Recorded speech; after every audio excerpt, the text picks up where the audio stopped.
Hey, beautiful soul. You're listening to the Rising into Mindful Motherhood podcast, your weekly dose of fertility wisdom. I'm your host, Dr. Katie Wood. I'm a barefoot mama bear, pharmacist, and integrative fertility coach. This is your go-to podcast for all things to naturally nourish your fertility, embody womb healing, and reclaim your feminine power to accelerate your path to pregnancy. My expert guests and I will be having intentional conversations to discuss the many facets of a thriving, fertile foundation, natural wellness, and how we grow and transform as women on our journey to motherhood. So let's dive in, shall we?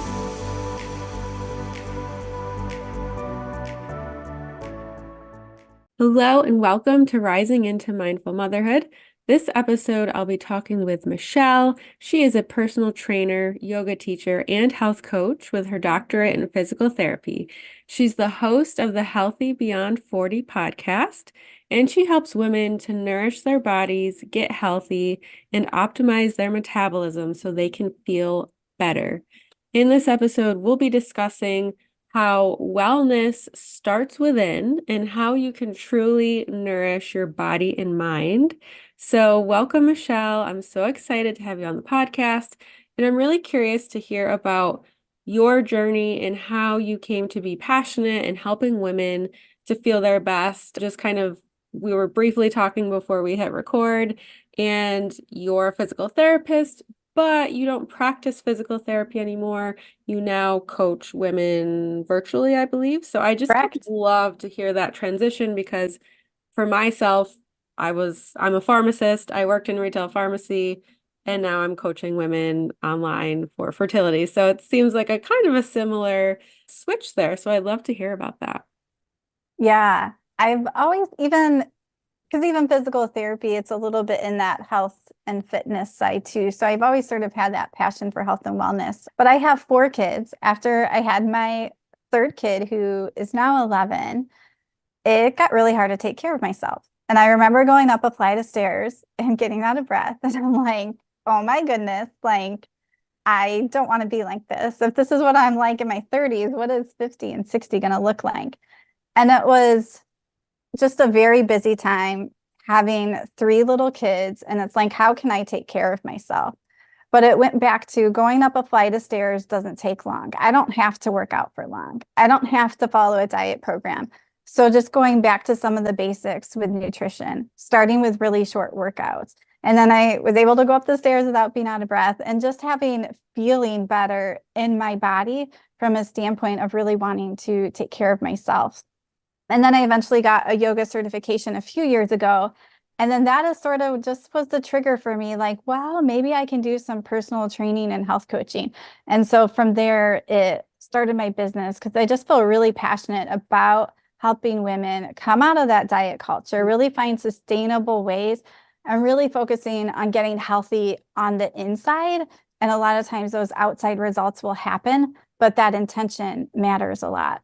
I love that. That's beautiful. And one thing I love to highlight is how important it is to take care of ourselves, especially I have one daughter, she's 4, but having 3 little ones, like I can't imagine, it's sometimes hard for me to fit in a 10-15 minute workout as it is, and not just because of her, but also working from home and doing all the house things. So I do think it just goes to show like how you noticed how you were feeling, like, oh my gosh, I can't even get up these stairs and I have 3 kids. And just by making minor changes, you saw such improvement. Yeah. And that's what I take into my coaching is what can we do that you can stay consistent with? And I don't think it really doesn't matter how many kids we have or the different things we do, because regardless of the situation, most women, we are so busy.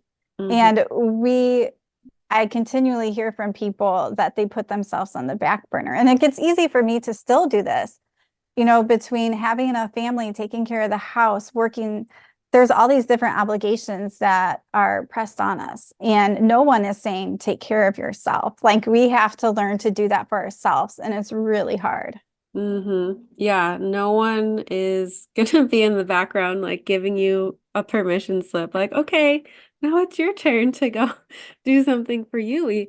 We really have to put that time and energy and focus on ourselves. It's just kind of like, marriage isn't easy. You have to put the time Yeah. and energy into keeping that alive and all those good things. So I love your take on like small sustainable changes because I'm in that camp as well. I think that the go big or go home mentality sometimes can get the best of people. I've seen it with family, friends, clients, where it's like if you can't do a 30-minute workout every day, then they're just not going to do it at all. But in my mind, 5, 10 minutes workout or whatever is better than zero. Absolutely. And I think that's a big shift. And I hear a lot of people use the term the all or nothing mindset. They're like all in or they're all out. But life is bumpy. The stresses, different situations are going to pop up that are going to take us away from our habits or our goals that we have. But the difference is when someone can hop right back to what they were doing, even though they had a little mess up, instead of feeling like guilt, shame, this isn't working, this is too hard, I missed this day, who cares about the rest of the week? And I feel like that's a big difference, especially when people come to coaching and they're working with a coach. They're like, well, I'm not going to give up this time. I'm going to keep going. And that's consistency is what makes a difference. And when I'm saying consistency, I don't mean you have this habit and you do it 100% of the time. You do it like 80 to 90% of the time, and you're okay with those times it didn't happen, and you get right back to it. And you just build this really strong foundation of not giving up on yourself. hmm Absolutely, right? Like the 80/20 rule. 80% you try to eat your healthiest the best you can, and then the other 20%, in moderation and kind of making the best choices you can. But yeah, and what I'd love to touch on from that is having that compassion for Mhm. yourself because believe me, I fall off of my habits all the time, whether it's meditation or working out or just self-care in general. And you just kind of have to like shrug it off and not shame yourself for it and then just hop back in, like get back on the horse.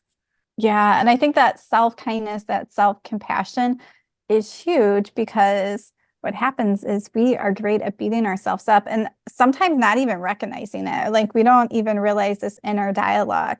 But if we were to like say the stuff we're saying to ourselves to a friend, we know that wouldn't be nice.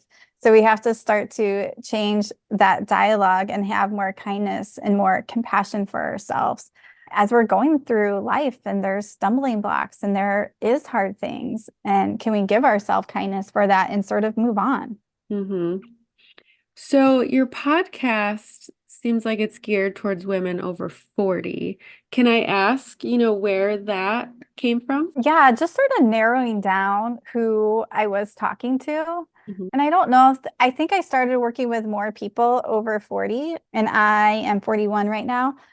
But yeah, I just sort of narrowed in on working with women over 40. And it's also a time, I think, where this not taking care of themselves starts to catch up and Mhm. they start to become more aware of it and they want to change that. And I also think when we're talking people over 40, there's a variety, but I feel like there's more people over 40 who are looking to lose weight, but lose weight in a healthy way. Versus, I feel like the younger people, 20s and their 30s, you're a little more likely to see people who want a diet. So obviously over 40, there is both, but I feel like there's a little bit more of that as you're getting older. Your focus turns to I really want to be healthy. And that's more what I'm passionate about. I want to help people lose weight, but if we're going to do it, we're going to do it from a standpoint of I'm going to do this in a healthy way. I'm not going to follow a diet. I'm going to do things that are sustainable. Awesome. Yeah. I definitely do think it is kind of like this transition point for women too. Like, obviously, we all can go through that perimenopause phase at Hmm. different times in our lives, depending on how our mothers or aunts or anyone else experienced it. But it is a unique time in our lives. Like, our hormones can start changing a little bit more. And kind of like you said, if maybe you didn't have the best habits leading up to Hmm. turning 40 or older, then yeah, I think that they are more likely to kind of stack up on each other, Yeah. kind of like the results of that. And just having that maturity to be like, okay, I need to do something about this. So I'm feeling, I can feel good as I age and things like that. So what I would love to try to connect the dots a little bit with what you do and what I do is a lot of times when women, well, really it starts at the age 35, right? Where conventional medicine will have you think when you turn 35, your fertility is like nose diving off of a cliff. And even more so when women are 40 or older. It's like you go to your OB and they're just completely taking natural conception off of the table, which in my experience, and I know in some of my mentors, clinical experience as well, a lot of times there's a lot of things that you can do to actually improve your fertility, whether you're over 40 or not. And I know fertility isn't your expertise, but I feel like these things weave in together. It's really Hmm. all the same foundation at the end of the day, right? Yeah. Healthy nutrition, healthy lifestyle, moving our bodies, taking care of our emotional, mental, spiritual health. So, since women over 40, they're your people, I would love to speak to that. So, what are some, we'll just start with nutrition. What are some like sustainable nutrition tips that you would give a woman in her 40s? Yeah. And I think it goes back to this idea of someone's trying to get pregnant or whatever it is. Can we put our body in the healthiest state that it can be? And it goes back to these same lifestyle principles. There can obviously be some different things they might need to do, but can we have a really strong foundation of having a healthy body on the inside? So I would say with nutrition, like we sort of mentioned earlier, whole foods, like the more whole foods that we can get, also being able to balance your blood sugar. We live in a culture where we have carbs, very heavy carb, very sweet things for breakfast, and that spikes our blood sugar in the day. And we sort of get on that blood sugar roller coaster. And that in itself can down the road lead to diabetes. First, it leads to insulin resistance that we don't typically check for, but it leads to these other processes that put our body in a not great state on the inside. So making sure that we're eating as much whole foods as we can. And just like we talked about, I think health is a journey. And so maybe your starting point is different than how many whole foods I'm eating today. And that's okay. So where can you take one step forward? Like maybe for my breakfast, I'm going to work on whole foods. Or maybe the snack that I tend to grab a granola bar, I'm going to have an apple with peanut butter. How can you start to make swaps to shift towards that more whole food? And then also learning principles of how can I regulate my blood sugar? Mm. Even though I may not have a problem right now, how can I eat a diet that is more balancing my blood sugar? So making sure that I'm getting protein and fiber and a little bit of healthy fat with each meal and not just eating carbs by themselves. And also knowing things like bread is Mm. processed. And if you're eating bread alone, that can spike your blood sugar. Mhm. And being able to look a little bit more like that, I think can be a really good starting place nutrition wise. Absolutely.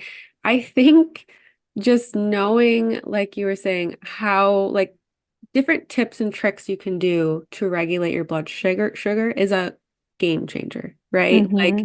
eating protein and fat and not having those naked carbs. So you mentioned Yeah. apple with peanut butter. Like I think once you learn those tricks, it's such a like it just changes how you feel.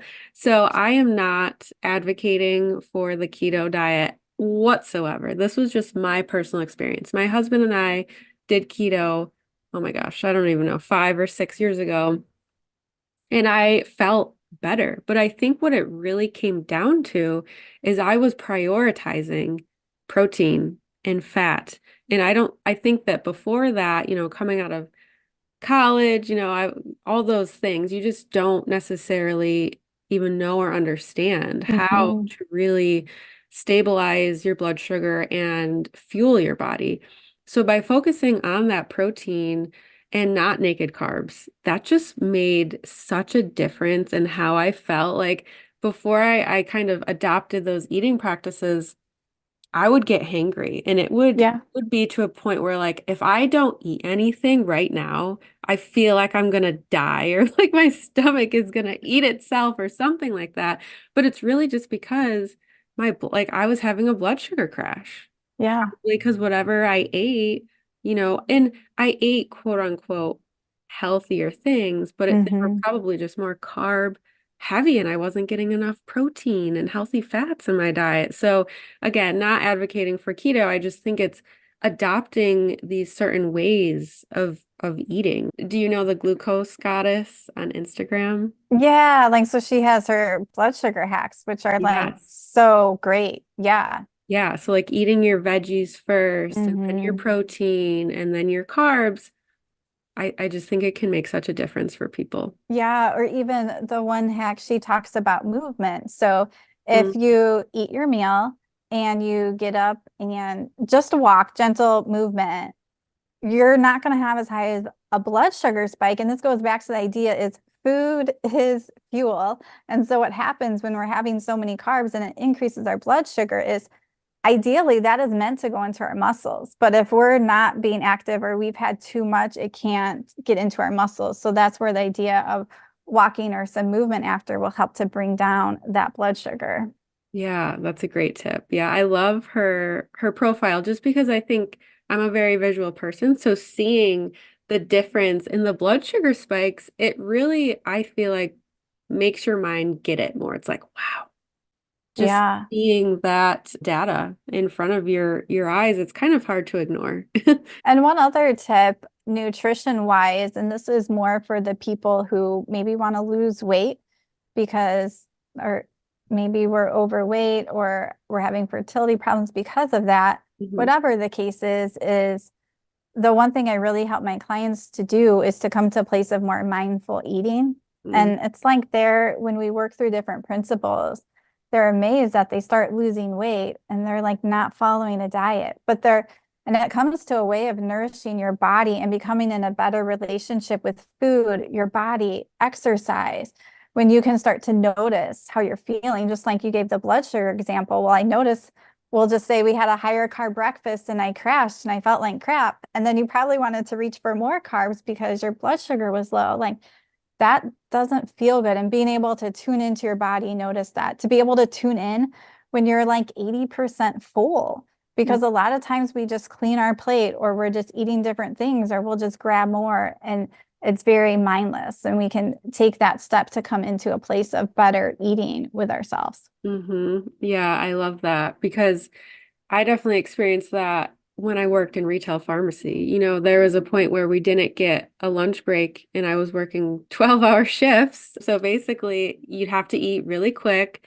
You'd Yeah. be standing up in the back, most likely getting interrupted.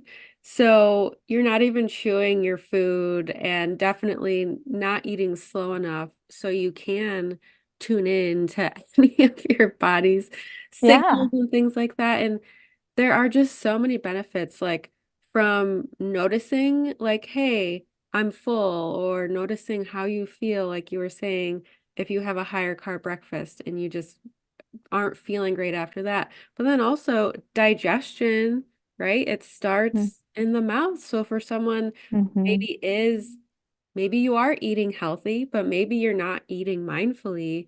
And that's actually affecting your body being able to absorb some of the nutrients of that food that you're eating too. So that's a really beautiful point that you bring up. And I think one that's missed a lot and is really hard for people, we can tell it to them, but Mm-hmm. depending on where you work, if you don't advocate for yourself, it can be really hard.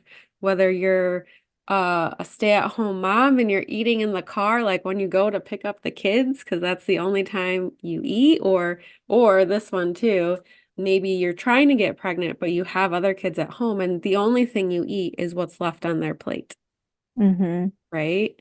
I know that that can be a big one for people too.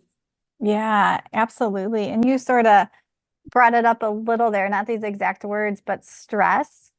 And, Mhm. stress just plays a huge impact on our body. So you can even think of dieting as stress. Even if you start doing a bunch of cardio you haven't been doing, that's stress. And we obviously have the normal stressors that we think of in our life, whether that's our kids, our job, whatever it is. But that has a huge impact on the health of our body on the inside. And I feel like there's more and more science like coming out on these mind body connections. And I think that's going to continue to expand. And as a mom, if you have kids, like it is so hard. Like I'm a very introverted person. So I definitely need time to myself where I don't hear anybody. And that can be really hard. But figuring out these ways where you can de-stress and keep your body in a little bit more harmony. Because I think we brought it up with eating. If you are super stressed when you're going to eat, or you are watching your phone, or you're doing something else, you're really not going to digest that food as well. Yeah, absolutely. Well, I feel like we covered nutrition pretty good. So I would love to move into movement. So what does a healthy but sustainable, like let's just say we're talking to someone who's never really had a workout routine. Where would you recommend that they start? Yeah, so I first like to define movement and exercise different. So for me, movement is like if you're tracking your steps, you're just walking around. It's not, your heart rate isn't necessarily getting up. As humans, we used to just move a lot more, or maybe we were physically cleaning or doing things a lot more. Exercise, on the other hand, to me, is when that heart rate is up or those muscles are burning. So we want to make sure that we're getting both of these buckets. So some people, like whenever I talk to teachers, those people are getting their 10,000 steps. They're pretty active.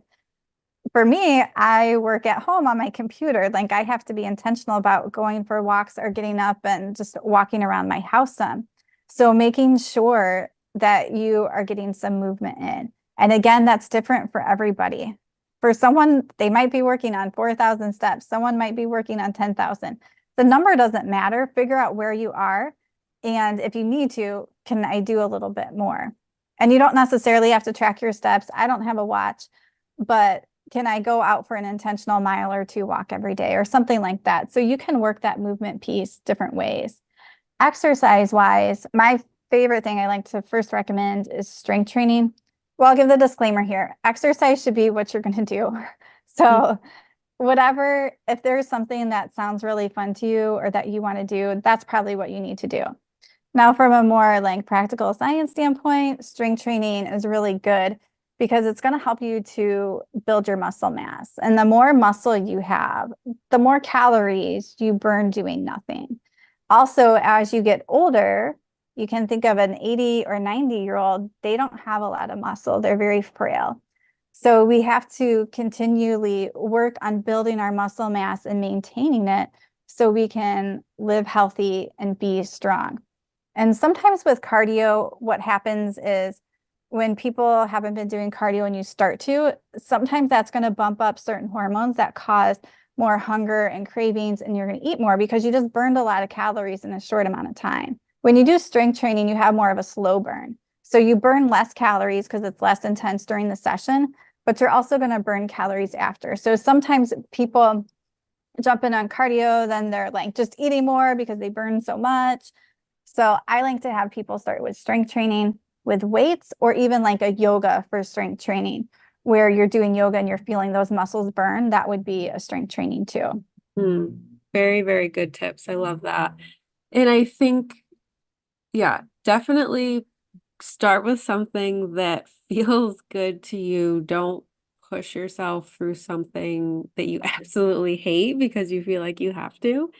There's just so many options available where you don't even have to go to the gym anymore. And I think that it's really nice to have those options. And for me, we live kind of in the middle of nowhere. I have to drive 30 minutes to get to anywhere. And I'm like, I'm not doing that to go to the gym. So I personally like to kind of dabble in a lot of different things, but you can go on YouTube and find free workouts from so many amazing people. I've kind of started a few new ones just to kind of give some people ideas, and then maybe you can kind of give your thoughts and feedback on it.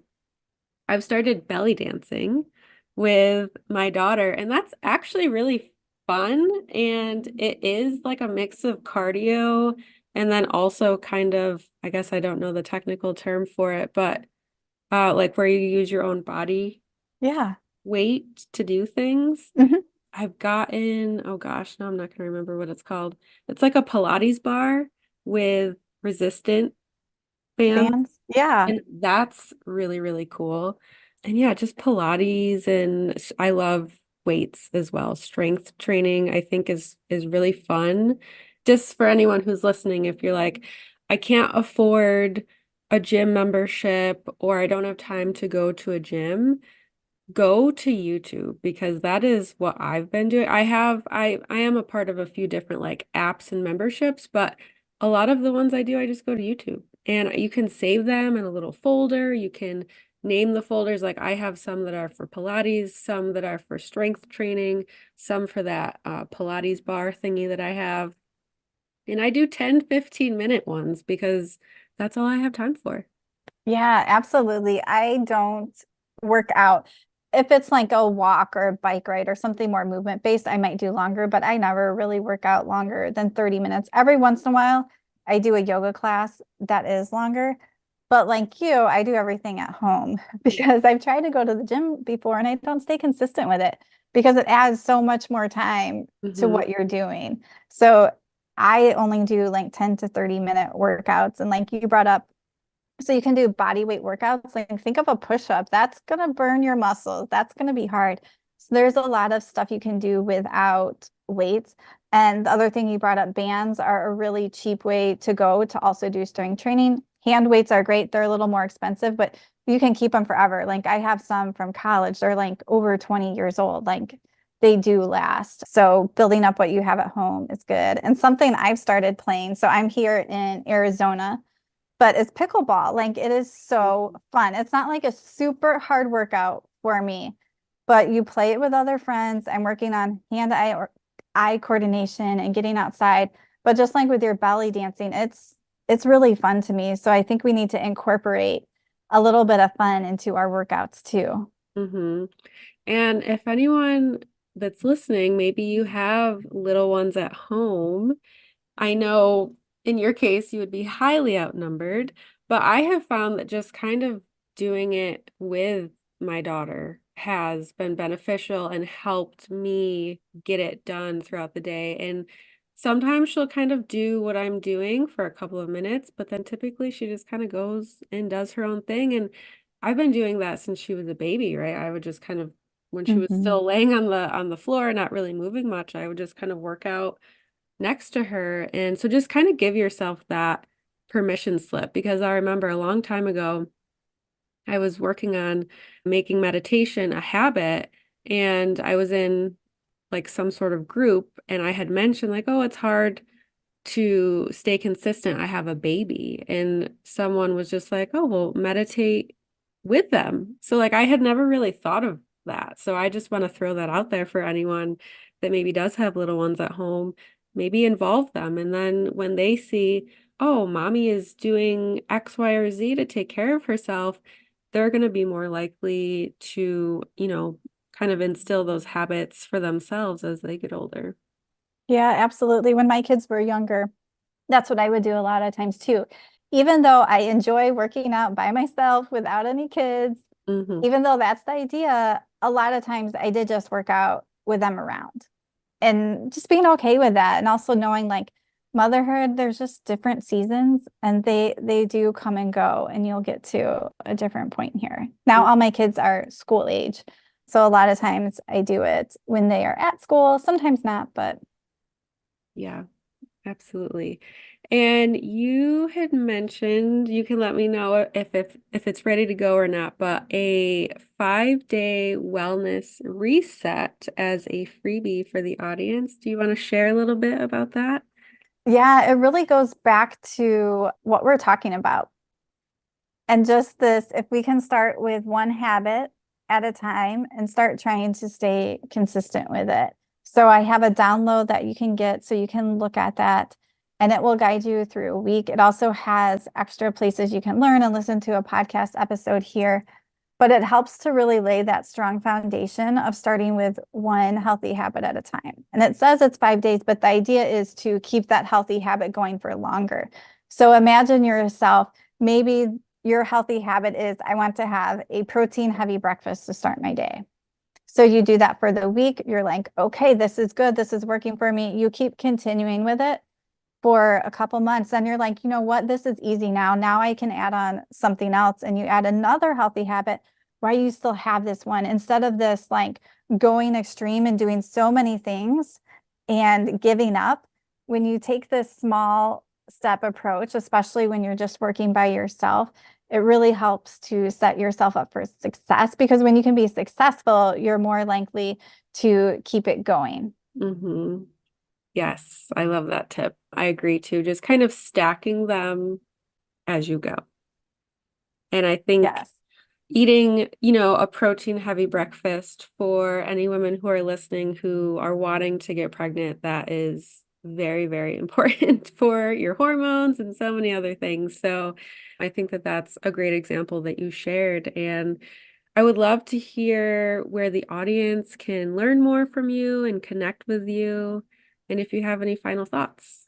Yeah. So definitely check out my podcast, Healthy Beyond 40, in your favorite app.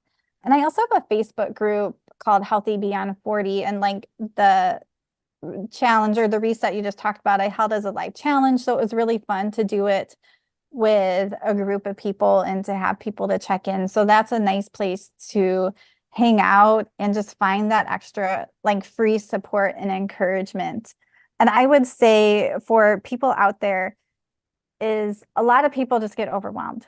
I do too. We all get overwhelmed and it's just too much. Like write out those things you want to do and then pick from that list where is your starting point, and then start there. Then you can come back to that sort of like brain dump list you just did and just keep adding from there and having that kindness for yourself as you're going along your journey. Mm-hmm. Yeah, I couldn't agree more. And thank you so much for this fun conversation, Michele. I really enjoyed it, and I know that the listeners are going to get a lot from it. So thanks so much for being on. You're welcome. Thank you. Thank you so much for tuning in to the Rising into Mindful Motherhood podcast. If this episode resonated with you or gave you an aha moment, stop what you're doing right now and write a review. This simple act of kindness helps me get this podcast out to connect with as many women as I possibly can. I also have a special offer. If you send me a screenshot of your review, I will take $250 off one of my premium coaching containers. Let me know what resonated with you the most and why. So connect with me in my free Facebook community or tag me on Instagram. You'll find both listed below. Thanks again from the bottom of my heart for tuning in to this episode, and I'll see you next time.